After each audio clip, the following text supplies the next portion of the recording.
ایک بے نمازی جب خدا سے مل جاتا ہے تو خدا اس کی دوسری خوبیوں پر کوئی توجہ نہیں دیتا۔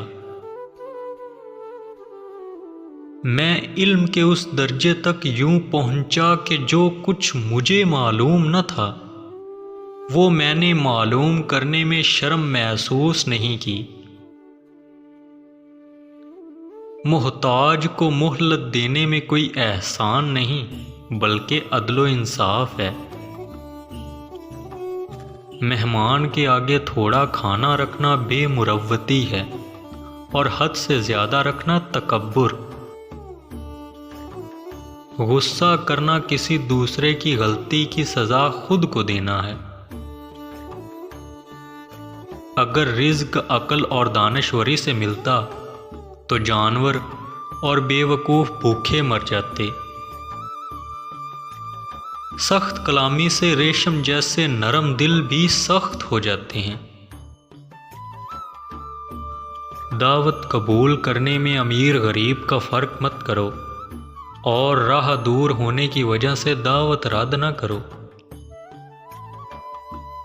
جو شخص حرام کھاتا ہے اس کے تمام اعضاء گناہوں میں پڑ جاتے ہیں۔ محتاجوں سے مہنگا مال خریدنا احسان میں داخل ہے اور صدقے سے بہتر ہے۔ کلام میں نرمی اختیار کرو کیونکہ الفاظ کی نسبت لہجے کا زیادہ اثر پڑتا ہے۔ اگر کوئی شخص قرضہ لے اور دینے کی نیت نہ ہو تو وہ چور ہے۔ اپنی پسند کی چیز کو حاصل کرنے کے لیے سب سے پہلے اس چیز کے ساتھ صبر کرنا چاہیے جس سے آپ نفرت کرتے ہیں۔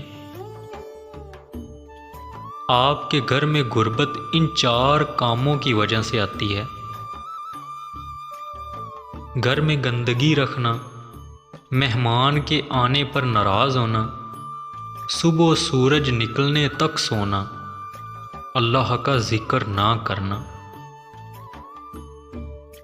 آپ سب دوستوں سے گزارش ہے کہ میرے اس چینل کو سبسکرائب کر لیں، ہماری فقط حوصلہ افزائی ہو جائے گی اس سے۔